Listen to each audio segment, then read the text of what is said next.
You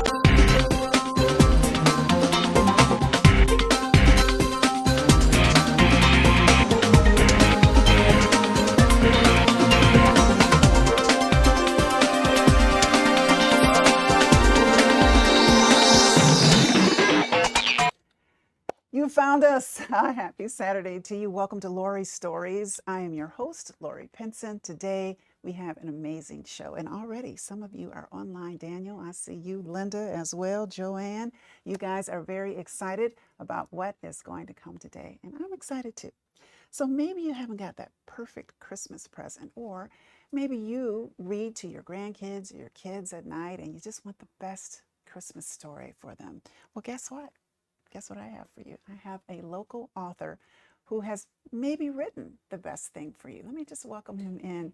This is George Stager III. Welcome. So Hi, happy Lori. that How you are you? here. Yes, Merry I Christmas. know, Merry Christmas to you. You wore the right Christmas colors as well. So excited about it. So I've known you for many years. And you have had many, many different hats. You've been entrepreneur. I remember one time you were here and we were talking about a New Year's Eve party that you were putting on. Give our viewers just a little bit of a background of what you've done in the community. Yeah, so in the community, I've done a lot of charity work. You've helped me tremendously with my skin cancer gala that I used to put on yearly for melanoma. I had melanoma at 21. And, I just believe in giving and the spirit of giving. And of course, Christmas is my favorite holiday. And during COVID, when we were all stuck inside, the story just kind of flew out of me. And a lot of people were like, I didn't know you wrote. And here I am. And this book has come to fruition. It's only taken about 4 years. So. So tell us, what is the book about? I looked at it and I have to tell you, let me read this to you. This is from online. Joanne Pound says, the cover is very inviting and she just can't wait to hear about it. I'd like to have people even just look at how beautiful this is. I was so impressed by all of the detail work, the illustration. You said that it took several years to write. Tell me about it. What is the story itself about? Well, this is a story to remind everybody about the true spirit and meaning of Christmas. The lantern represents the beauty and the elegance of Christmas and why we have the season we have. The light of Jesus, touches everybody. And it just was one of those stories that came together by my Aunt Jo, actually, my favorite special aunt, who you've met. I love Aunt Jo. And she does these amazing designer lanterns. She's been an art teacher for over 30 years, actually in Southfield, right here where we're filming. And as an art teacher, she's just has a talent for an eye. And she made this beautiful lantern for me one holiday season. And it turned into a book. With a lot of stories that touch my family and that have been a part of our traditions. So the book itself then is about different stories within your family. Can you give us an example of at least one of those stories? Yeah, so the lantern has really touched our lives throughout our Christmases. My sister, one year, the day after Christmas, was in a beautiful Christmas wedding. It was absolutely gorgeous. Our friend Gisela's daughter, Heidi, got married to Rich almost, 20 plus years ago. And they had these beautiful lanterns that she got to carry down the aisle. So in one of the stories in the book, or scenes, I should say, she's carrying one of these beautiful lanterns down a Christmas aisle for one of the stories. There's also stories in the book that might be familiar to your own family, sitting around the table, enjoying company with friends. Also, St. Nicholas makes an appearance there. Of course, we got to get him in the mix. And it just really is a story that can really be relatable to so many people and their own traditions. So does the lantern, is it like a feature or a running theme throughout all of the stories in the book? Well, actually, funny you ask, the lantern is actually the main character in the book. So it's just, it really represents, the true meaning of Christmas, the light we carry within ourselves throughout the year. And, really the love of family. And of course, my favorite aunt and sister, who were the inspiration behind the book. So So tell me, how difficult was it to do this book? I know you said it took several years to write, and you're going to go back and correct and nitpick and make sure everything is okay. Tell me what your writing process was like. So the writing process, I guess, in the digital age was actually all done on my phone in Oh notes. my Yes, gosh. so I actually don't really have too many edits on an actual paper or computer, which is kind of funny. But that took about a few months, believe it or not, to really refine it and get it to where it needs to go. But the long process and the long time for anybody who's looking to write a book out there was really just making sure the edits and the graphics were up to par and really beautiful. We have an amazing Michigan artist who now lives in Las Vegas, Megan Meltick, who wrote or who drew these beautiful paintings digitally as well. So this is a whole digital book, but it looks like it's been around for It years. is gorgeous. How were you able to connect with her to get it illustrated? Because I know in speaking with folks that maybe have children's book that they want to illustrate, trying to get someone to have the same vision that you have, because the lantern just looks beautiful and magical within the book. How do you find someone like that to illustrate what you're thinking, what's in your mind? You know, it was a serendipitous moment. Actually, speaking of the many hats I wear, I was an auto show spokesperson for Nissan for many years, and Megan Meltick happened to be one of the brand ambassadors at that auto show that year, which I believe was in 2019. And just in passing, she mentioned she was an artist, kept her number, we connected, and a year or two later, we connected on this book. And honestly, it just felt like she was reading my mind Mm. with these drawings and with these paintings. It was like she was dialed in, plugged in. It was just so serendipitous and just phenomenal artist, easy to work with, and just, put out these amazing, beautiful photos And for the book. Joe and Katie look like themselves. Yeah. Because normally, you see someone illustrated, you're like, and who's that supposed to be? But they actually do look like themselves. So kudos to you for connecting with her in that way. You said that it's a digital book, and for maybe aspiring authors, how hard is it to get it published, or is it easier to just try to do everything yourself? Well, what I will say is that in this day and age, there is so many avenues for you to publish or create your own book. Now, it's not always going to be easy putting something like this out. It took me a few years to make sure, like I said, the drawings and stuff were done.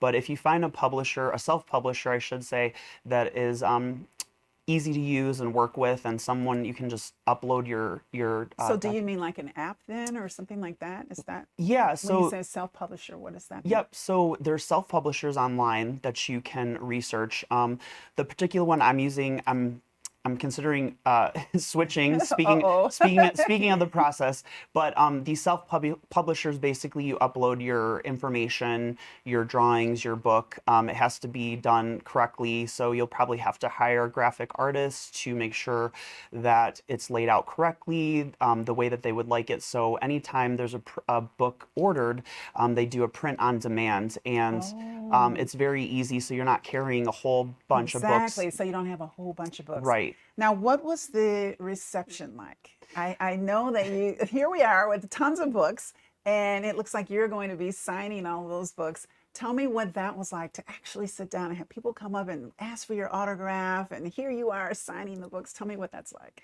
Yeah, this was done at the G.A. Fouch Church in Troy, Michigan. They still have autographed copies there. If you go in, even if I'm not there, you can get a few left. Shout out to them. But this was my first book signing in store. The first year we're really promoting it, and honestly, I didn't really think about this end game, signing books and doing all of this stuff to promote the book. It was really just about the book itself, the message that it carried. And honestly, I kind of wrote it for myself because during the holidays, we forget about the true meaning of the season. We get lost in putting up Christmas decorations, which I also do. Yes, you do. Shout out to Decorating Detroit. There you go. But these things we get lost in the mix, and honestly, I really wrote the book for myself. And there's Aunt Joe. Yes, I love my Aunt Joe. Yep.